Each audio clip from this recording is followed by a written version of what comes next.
And a lot of people also don't even want to entertain this idea of art because they think this is so goddamn stupid. Like, people see this as so unnecessary, a waste of time, and frivolous. And so somehow, because it's so stupid and a waste of time, that inherently means it's not art. In many cases, people want to declutter, throw away, discard, donate something because of aesthetic value long before the thing actually becomes functionally obsolete.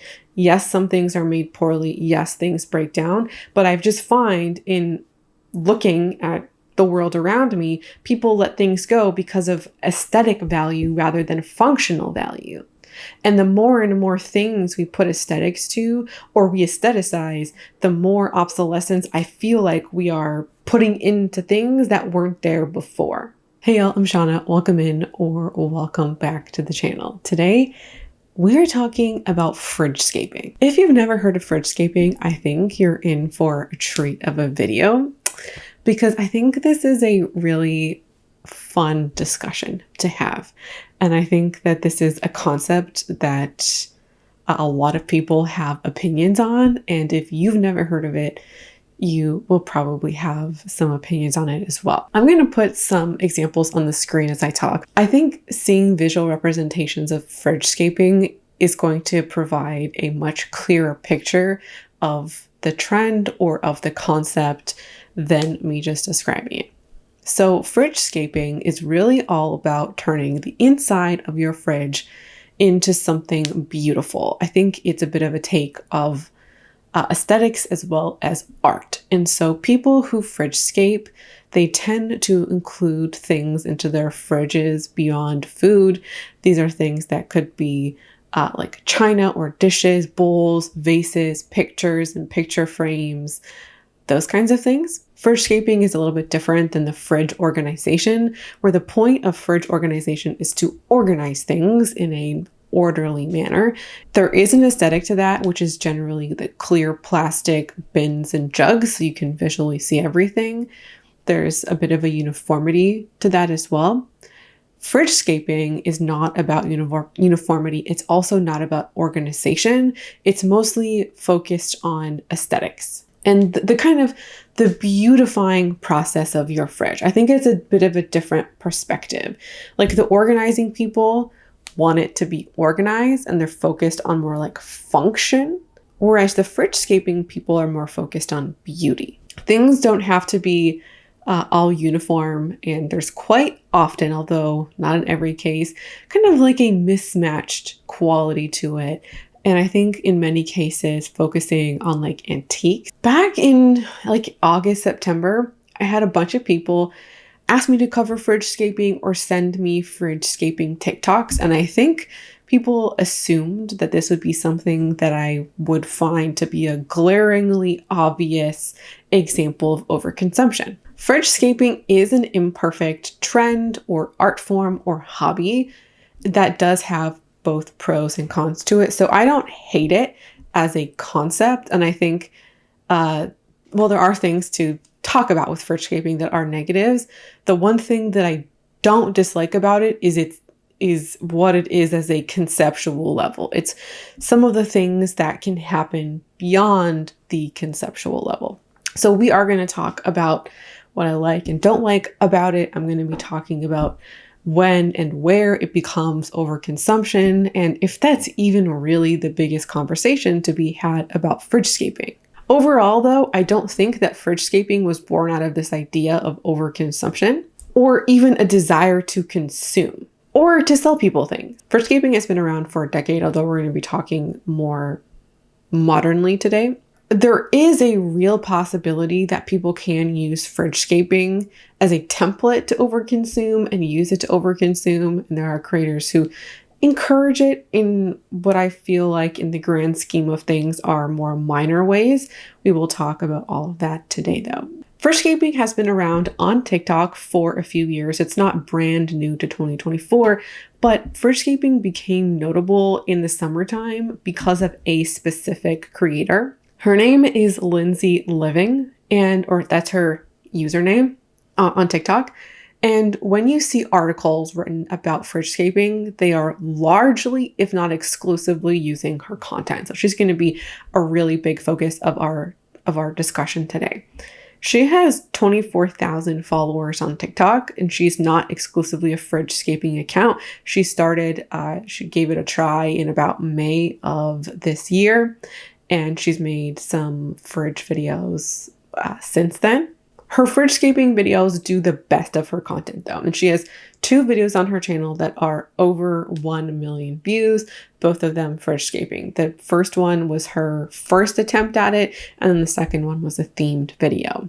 Her main video of, her trying it for the first time includes a really long caption where she describes what she learned from her fridgescaping. She says in her caption that it took her about 5 hours to put together. She also wasn't sure about how sustainable it would be in the long run to upkeep. Since making this video, it does seem to be somewhat sustainable, or something that she's been able to continue doing. I think my takeaway from her comment was that she thought she might do it for, a month or 2 or a few weeks and then kind of peter out. But she has continued it and done fridgescaping regularly since May. So perhaps it's been more sustainable than she anticipated, although how she might view sustainability of this in her fridge could be longer term. She might not have thought it would last her years and years. She also was pretty clear that she didn't think that this would be possible to upkeep with kids, which I would also agree with once you see the kind of design elements of the fridges.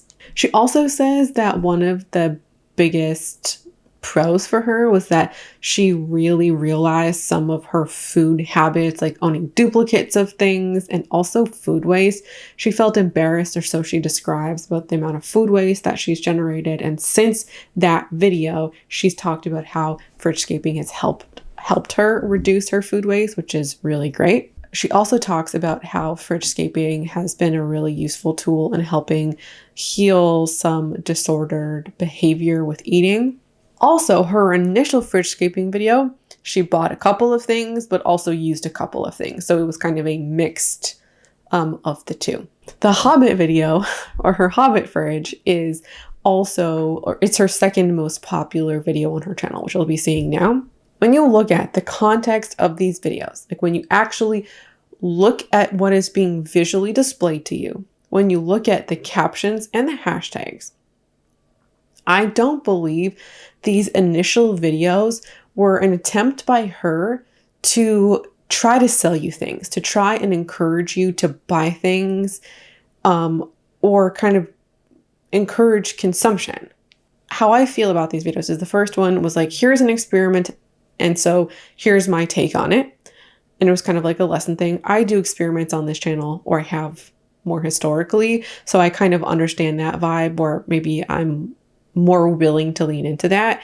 And then the second video, the Hobbit video, there is no Amazon fines or hashtagging Amazon to encourage those kinds of people to use her space or use her video for buying things. And so I really feel at least in the earlier videos, it was really about the self-expression, the art, and making her fridge look like an appealing thing, to be an appealing thing.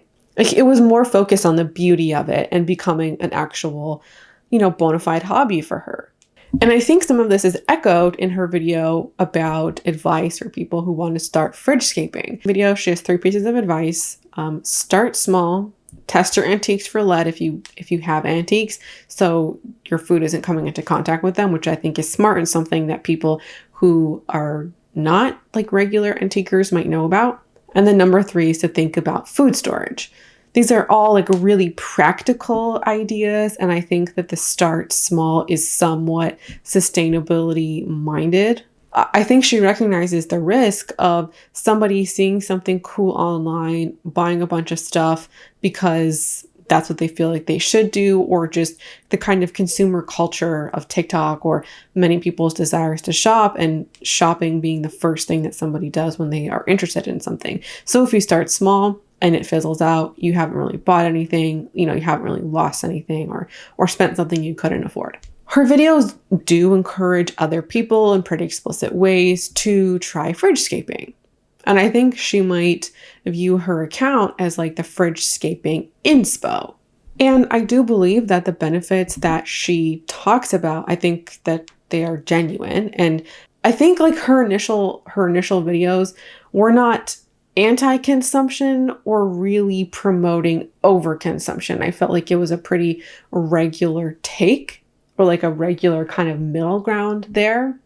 But I think since then there has been more of a consumption kind of driven aspect to what she's doing. She has an Amazon storefront that she links her fridge products to.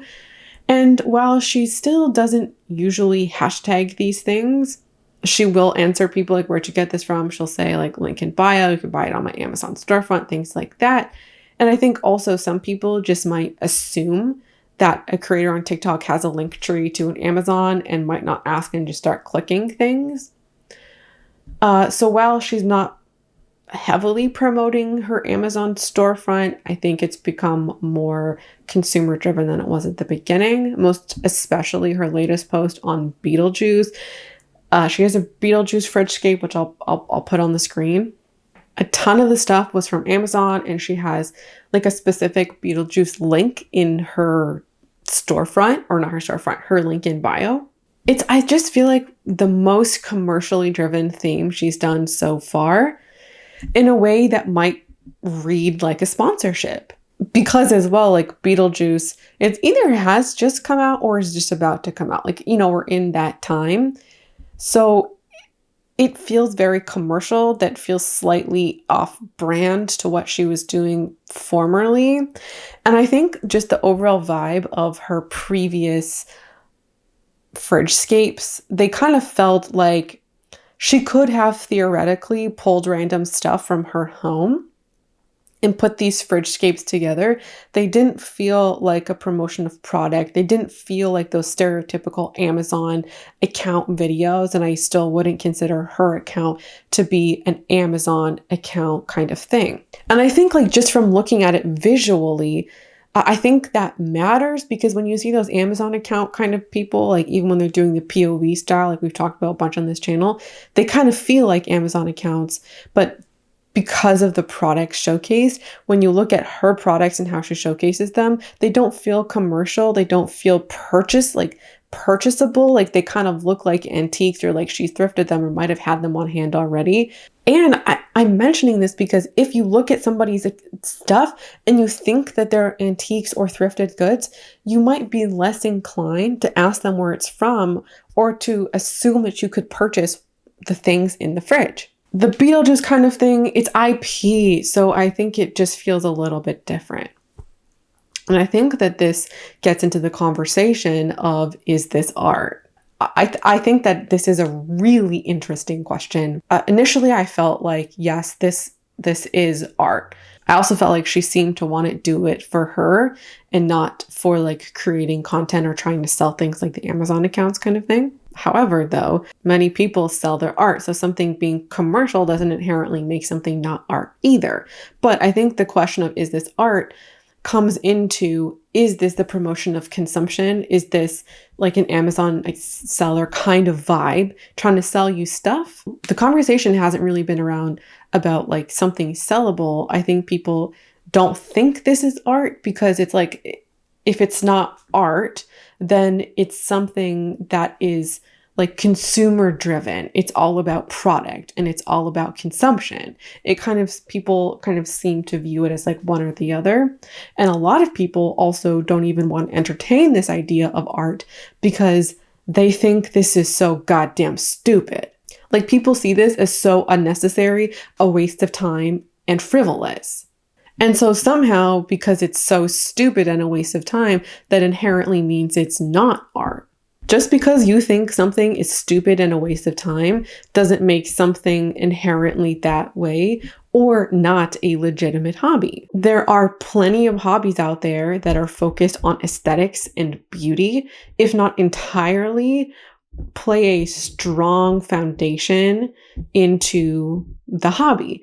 We can think about things like gardening as an example. To me, gardening is very tedious, and also I think really about beauty. I think beauty focuses a lot in gardening. People can also have that take on makeup. Like makeup is a consumer-centered good, a commercial good even. Is makeup an art or a hobby? It's both of those things. Also kind of similar to fridgescaping is interior designing or decorating, which is a legitimate career and hobby, depending on the person. Lindsay herself talks about this as being an extension of tablescaping. That's something I also like. I don't personally understand tablescaping as a hobby or an interest. Doesn't make it not real though.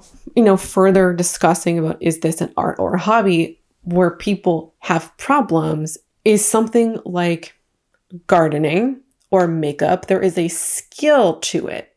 It is a skill, like, buying stuff aside, there is skill in applying eyeshadow or tending to a garden, putting things together. I think some people can view something like interior decorating or tablescaping as more focused on the goods at hand and more focused with the acquisition of goods than the art of it, or perhaps that it feels so commercially driven and so focused on stuff that seems to take the center stage over the art of it. And I can understand that view, and I think that maybe if anything there should be more of a discussion of consumer culture and just how consumer driven hobbies are and what that might speak to in terms of materialism as an example, or perhaps changing values. That is kind of a conversation that I would want to entertain or I would want to think about more.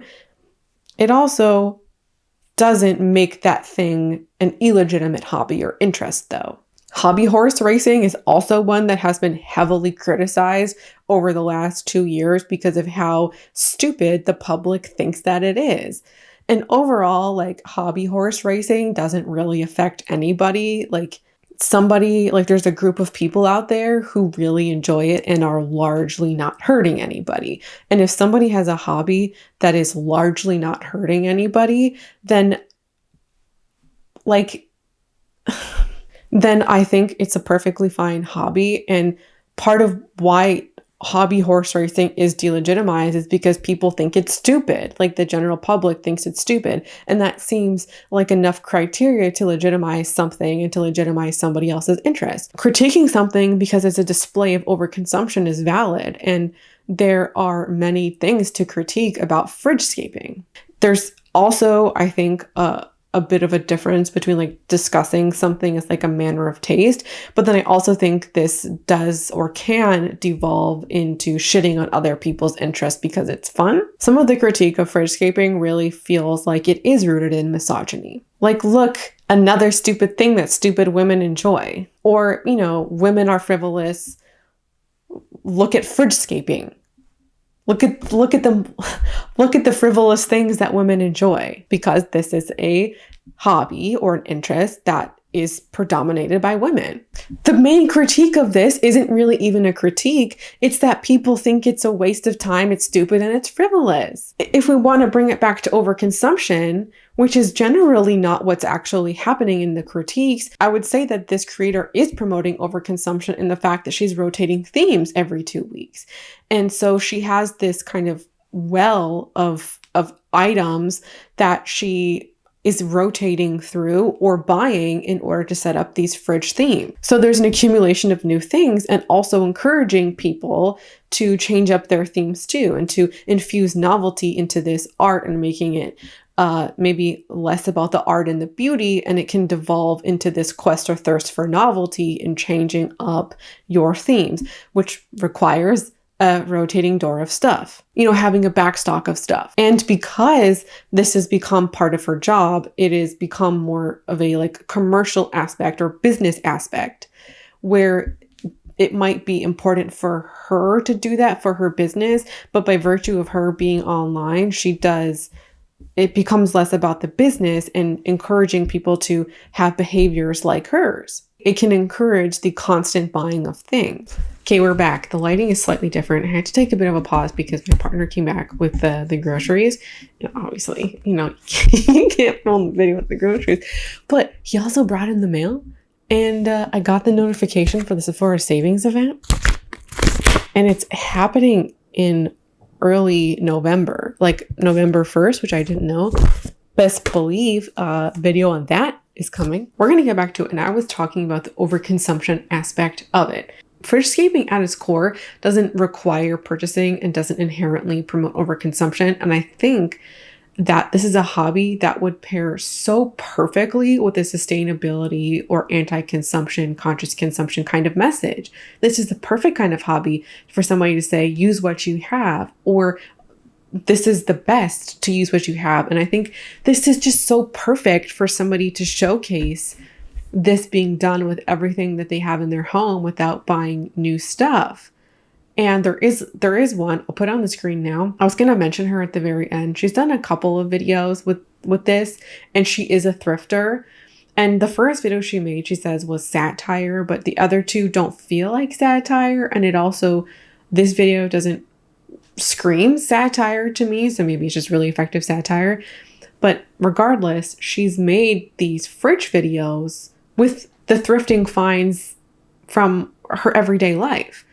This is the perfect hobby to do that with. And I think that this could be so powerful for somebody to come out and like promote it with like using what you have, and the chip mug that you have, put it here. Or the stuff you don't know what to do with, the random picture frame or the random little bowl, the random little mug, the whatever you don't know what to do with. A lot of people have that. Put it in your fridge. Like, do something with it. And I think that even if it's imperfect or it isn't perfectly themed, is totally fine, because it's going to be some novelty with that. And so it is disappointing that this isn't the message that is really being espoused.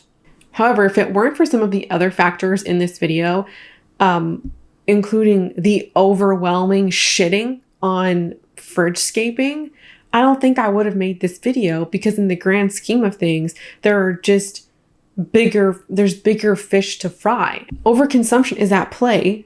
We have examples of it for sure, but I don't think that this is the largest part of the conversation. Hi, editing Shauna here. I apologize if you can hear my laundry machine, but I had a couple of things to say. I deleted a section of the video that I initially filmed on overconsumption of fridgescaping, like where fridgescaping becomes a problem beyond some of these really big creators. I had the opportunity to look at more TikToks, and what I found is the creators who are using fridgescaping are people who are fairly small and are trying it for themselves. And it's not a lot of the click the link in my Amazon storefront, but people who are genuinely giving it a try because they've been influenced.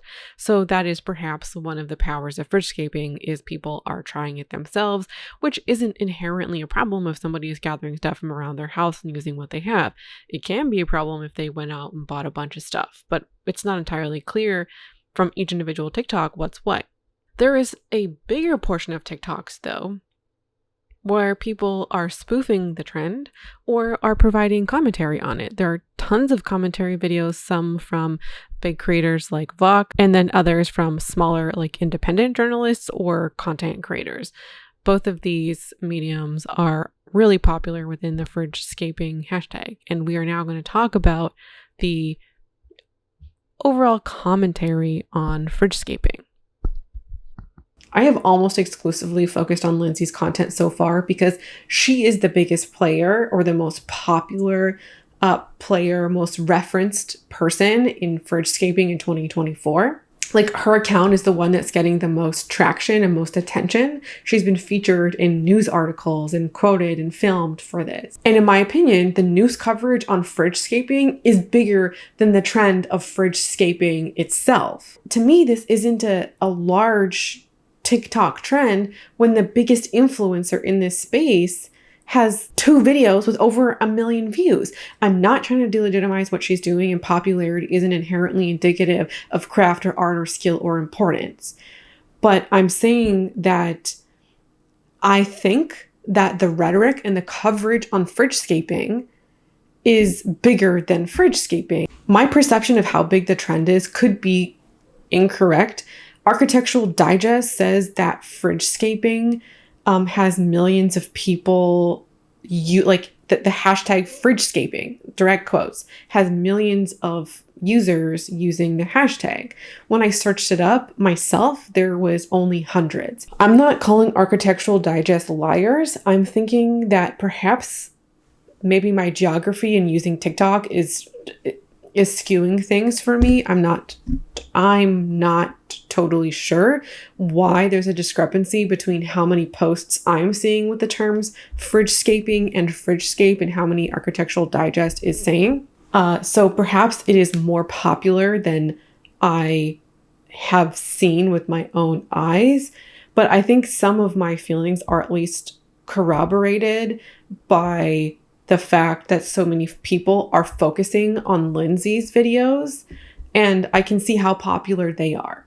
And people, I think they like to make fun of this more than anything else, and it's stupidity or kookiness is what is getting all of the traction. It's interesting to report on. It's an interesting idea or a story, which I think is capturing people's attention and why it's being covered. There's more talk on fridgescaping, in my opinion, than fridgescaping actually happening. What bothers me in particular about fridgescaping that I don't personally like is the aestheticization of every nook and cranny of one's life. It feels like aesthetics have crept into every place imaginable, or people are finding new ways to aestheticize things that one never thought of before. This feels personally tiring to me. The focus on aestheticization is part of consumer culture. Aesthetics and aestheticization is one of the biggest reasons why things go out of style and why people get rid of things. In many cases, people want to declutter, throw away, discard, donate something because of aesthetic value long before the thing actually becomes functionally obsolete. Yes, some things are made poorly. Yes, things break down. But I've just find in looking at the world around me, people let things go because of aesthetic value rather than functional value. And the more and more things we put aesthetics to, or we aestheticize, the more obsolescence I feel like we are putting into things that weren't there before. Buying new things for your fridge when you weren't ever buying anything for your fridge, and then creating a revolving door of stuff, to come in and out, to accessorize, and then buy more things, declutter things that aren't cute for your fridge anymore or that you're bored of, to buy new things, and just kind of creating this buy and declutter cycle happening in your fridge. And when we focus on aesthetics, I think our lives can be more about the way that they look and the way that they appear than the way that they function.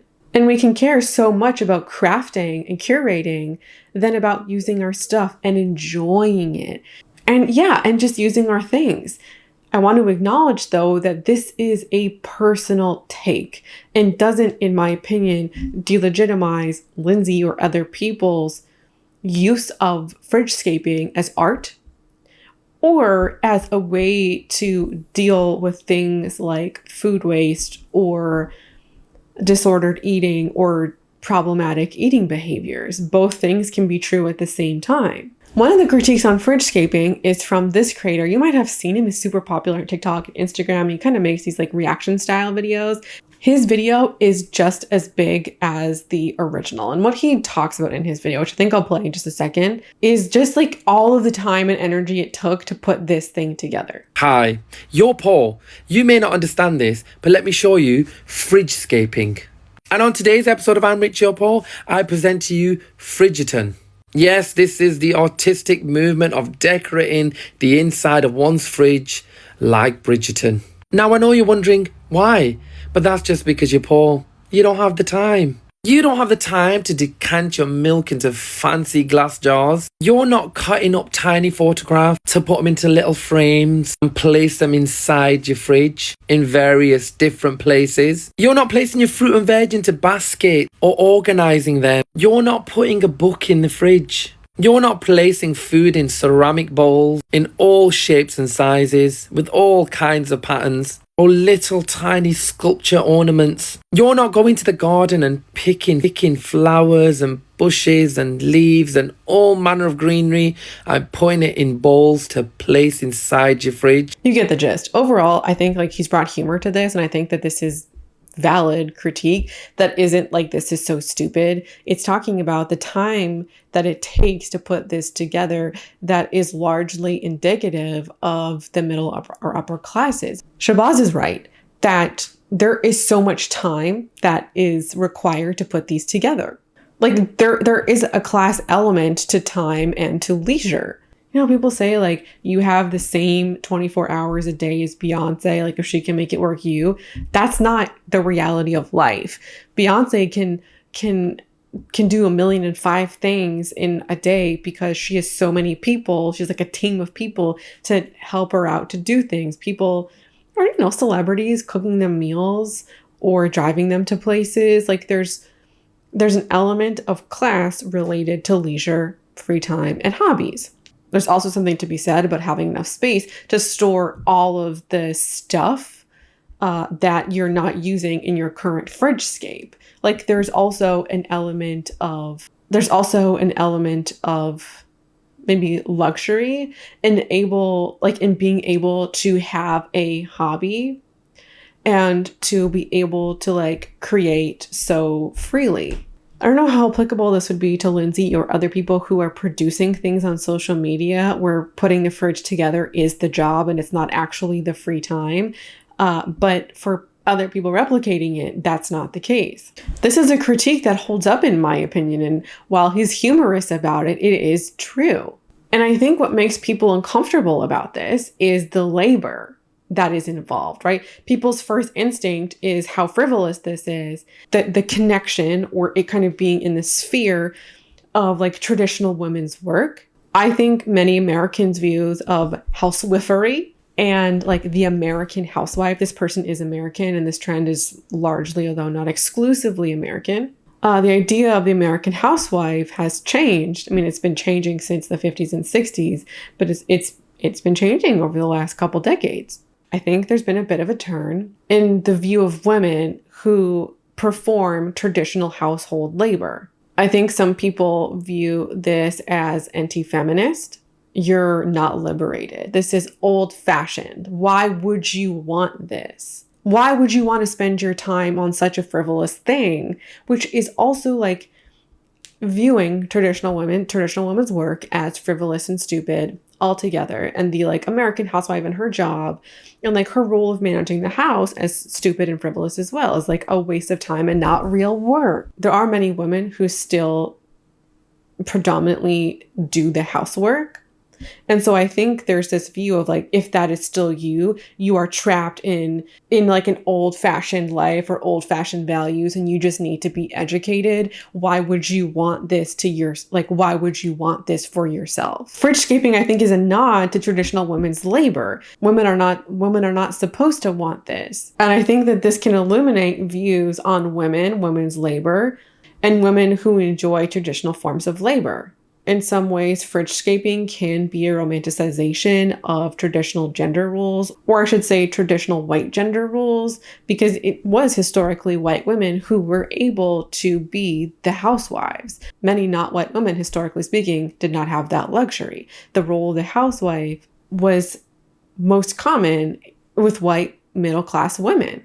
I understand some of the frustration, but I also think it is equally invalidating to women who not only enjoy traditionally feminine hobbies or interests, or women who to this day remain a housewife or want that for themselves, to be a stay-at-home mom. And it's a view that I think can position women who want these things for themselves as requiring education or liberation. If they knew better, they wouldn't want this for themselves. And I think this can become an equally slippery slope. Womanhood, along with gender, are cultural and social constructions. Fridgescaping is just another example of, and when you listen to people's critiques of this, I think we can see some of those cultural and social constructions embedded in the conversation. I think the critiquing of fridgescaping can run very quickly or stand on the foundations of a negative belief about women and women's labor and women's desires, but also a way to like control labor and under what circumstances.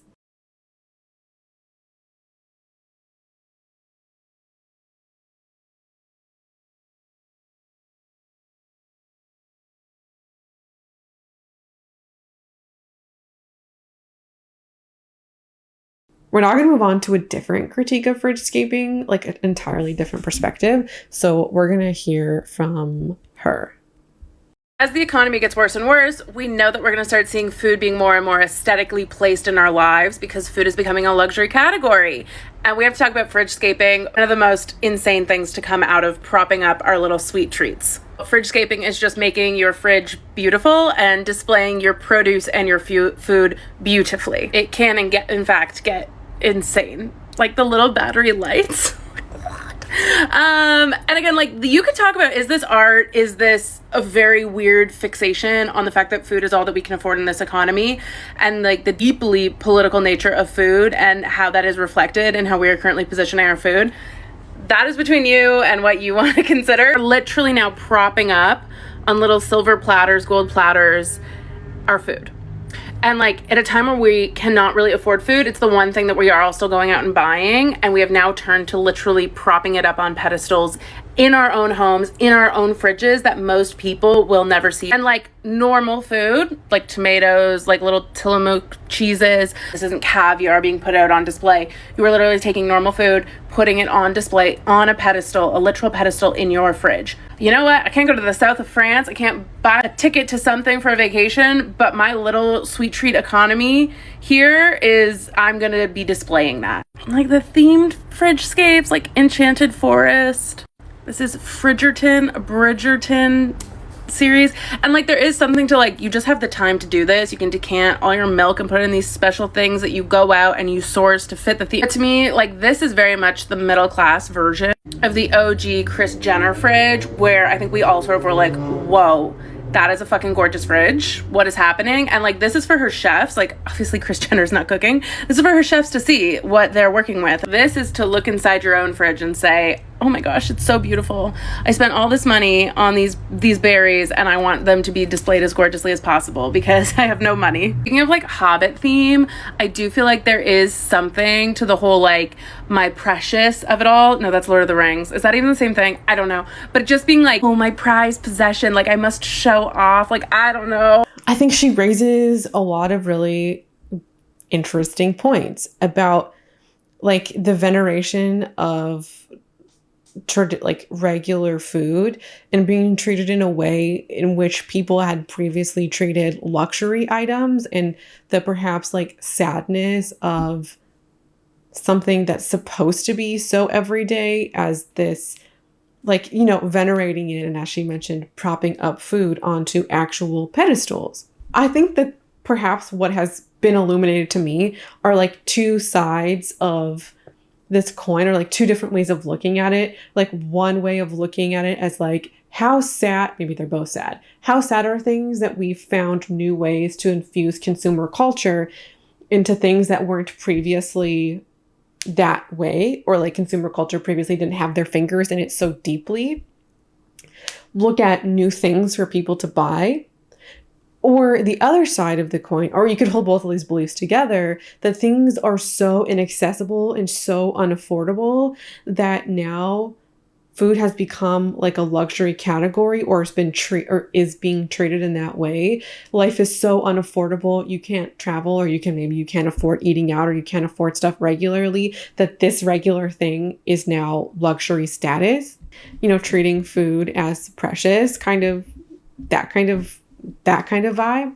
And I think like there is an element of perhaps placating the middle class, of like buying more things and accepting the unaffordability of life instead of doing anything about it, and like buying things to feel better and using consumer goods as a way to escape the hellish landscape out there. which is like something that capitalism has like been really good at, is like getting people to fixate on buying things and fixating on consumer culture than on like doing other things about the problems that we see around us that are created by capitalism. I think that is part of it in whichever lens you want to take on this. I'm going off script here a little bit, but I'm thinking like maybe all of this laughing at fridgescaping is a way of like a surface level analysis of it itself. There are some more like serious analyses of it, but I think that like all of this poking fun is a way of like bypassing critical issues or looking at TikTok trends or other things with an unserious lens as a way of like get your entertainment, poke the fun, but not like look under the hood at what else might be going on. I don't know if that made sense. It made sense in my mind, but that's the overall conversation of fridgescaping today. I've been here for over an hour. So I feel like we gotta wrap it up.